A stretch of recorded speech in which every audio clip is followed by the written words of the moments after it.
Hoje, o meu grupo, composto por mim, pelo Thiago e pela Vitória, iremos apresentar um breve vídeo sobre os temas de urocultura e coprocultura, dando início a essa apresentação com o tema de coprocultura, que será explicado pelo Thiago. A seguinte parte do trabalho vai abranger a coprocultura. Essa é o conjunto de micro-organismos encontrados nas fezes humanas, identificados no exame de fezes. Este que visa descobrir a origem de infecções que podem causar sintomas como a diarreia, a febre, vômitos ou dor abdominal.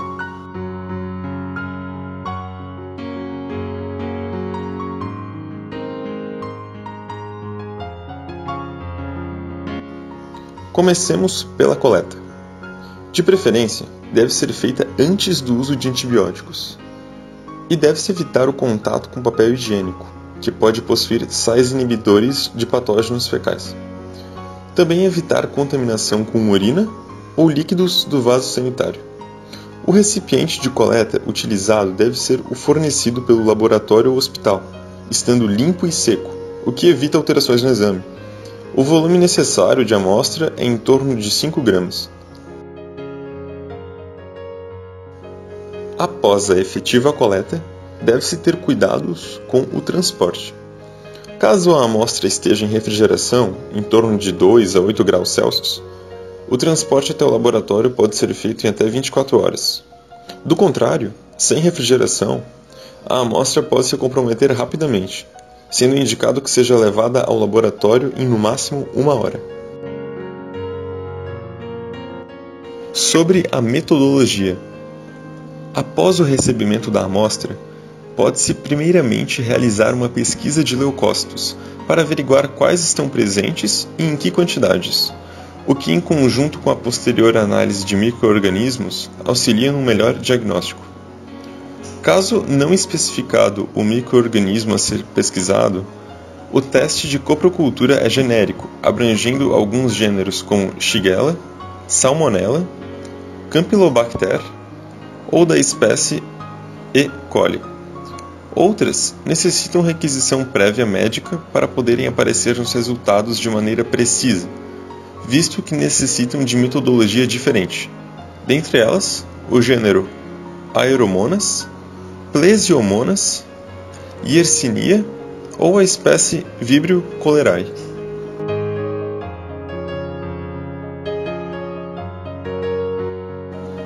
Em seguida, são utilizados caldos de enriquecimento, que variam de acordo com o patógeno de interesse. Alguns exemplos são caldo GN, efetivo em especial para o gênero Shigella, mas também é possível ser utilizado para o Salmonella, com um subcultivo de 6 a 8 horas, caldo de Selenito F, mais efetivo para o gênero Salmonella, com um subcultivo de 18 a 24 horas, e por fim, tem-se também o caldo de tetrationato, que contém sais biliares inibidores de gram-positivas, sendo também específico para o gênero Salmonella, com um subcultivo de 12 a 18 horas. Vale lembrar que o teste de coloração gram pode ser feito para ter um entendimento mais aprofundado da amostra. O ideal é ter resultados equilibrados, entre grãs positivas e negativas. Resultados que apresentam quantidades dominantes de uma das colorações usualmente indicam algum tipo de infecção.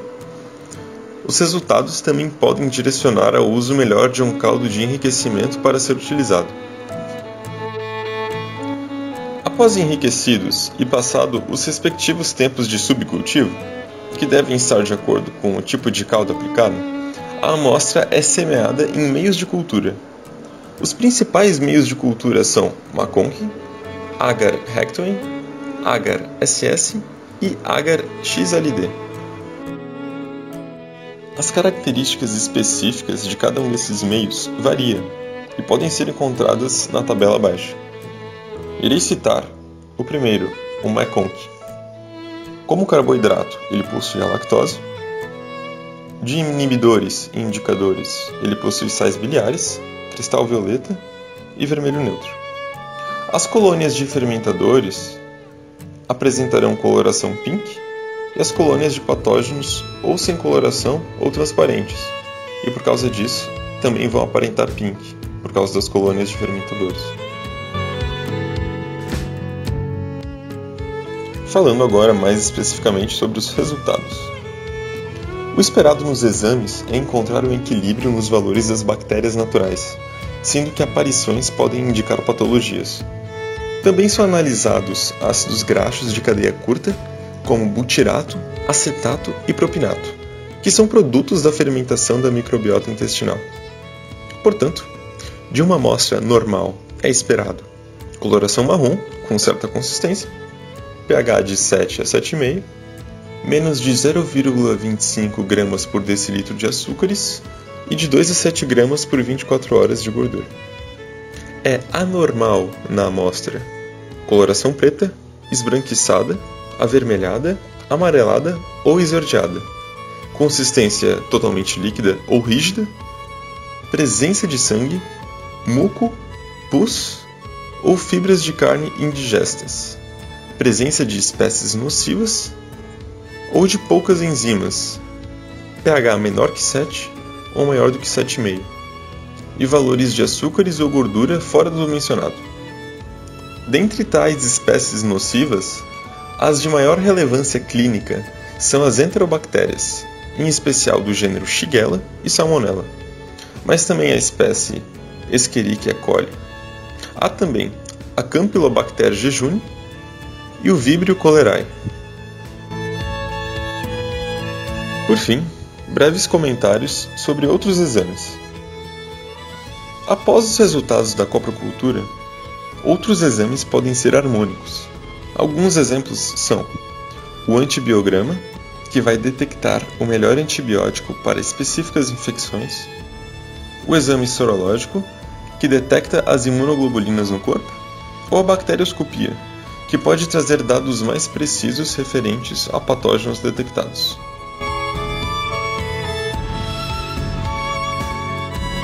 Após essa explicação sobre coprocultura, iremos adentrar no tema de urocultura, que também pode ser chamado de cultura de urina ou urinocultura. É um exame laboratorial realizado com a urina, que complementa o diagnóstico de infecção urinária causada por bactérias, detectando qual a bactéria envolvida e o número de colônias existentes.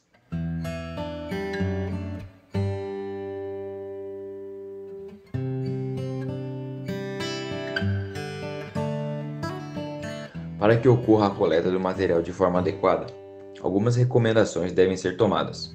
São elas: coletar a primeira urina da manhã ou após um mínimo de 4 horas de retenção urinária. Fazer a higiene da região genital utilizando apenas água e sabonete. Desprezar o primeiro jato urinário e coletar o jato médio, preenchendo o recipiente estéril fornecido pelo laboratório ou adquirido em farmácias, o qual só deverá ser aberto no momento da coleta. Caso esteja fazendo uso de medicamentos, não esquecer de relatar ao atendente da recepção. Relatar histórico de infecção urinária, uso de sonda vesical, cirurgias e possíveis internações.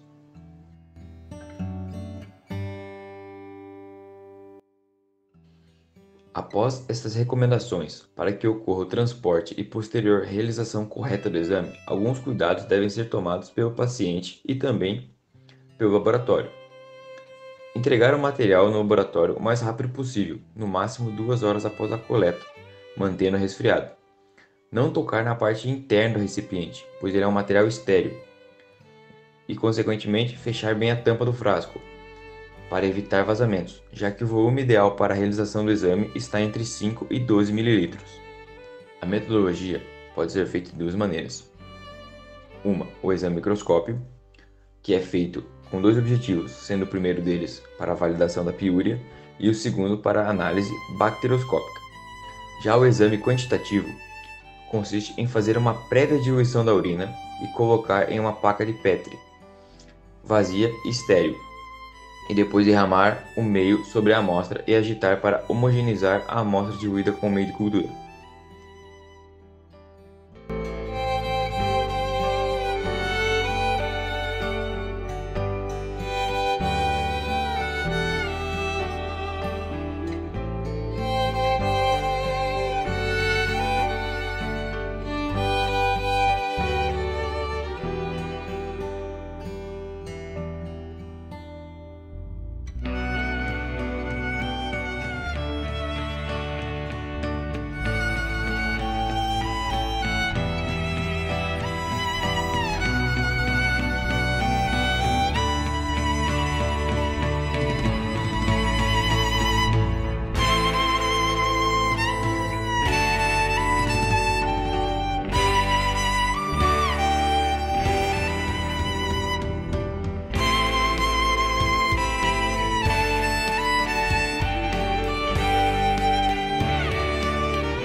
Os materiais utilizados para a realização desses exames são o agar-Clead ou agar-Brolachin, pipetas de 1 ml e de 10 ml, tubos contendo 4,5 ml de salina estéril, lâminas, lamínulas, bateria de Gram, centrífuga, tubos de centrífuga e um microscópio.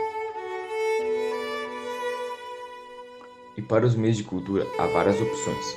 Classicamente, os meios recomendados são o agar-sangue e um meio seletivo para bacilos gram-negativos. Embora possa ser usado o agar-Mecang ou a eosina azul de metileno, visando otimizar os custos, o Clead é o meio classicamente usado na maioria dos laboratórios brasileiros, pois permite o crescimento de bactérias gram-positivas e gram-negativas. O meio seletivo CNA é recomendado para a detecção de bactérias gram-positivas.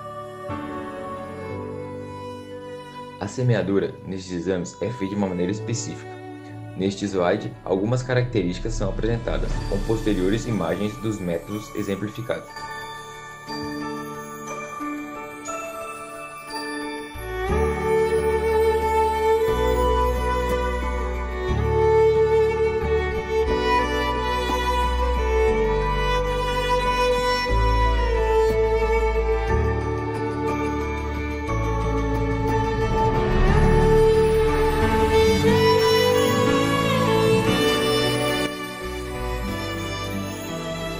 Agora, falando um pouco sobre a interpretação das culturas.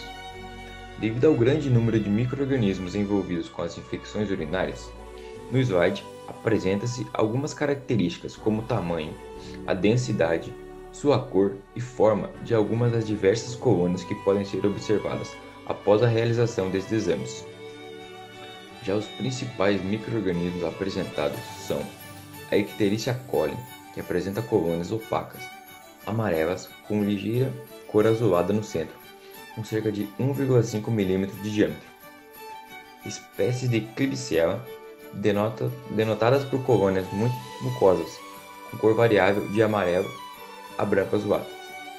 E algumas outras como as espécies de Proteus, Salmonella, Enterococcus fecalis, Staphylococcus aureus e Pseudomonas aeruginosa.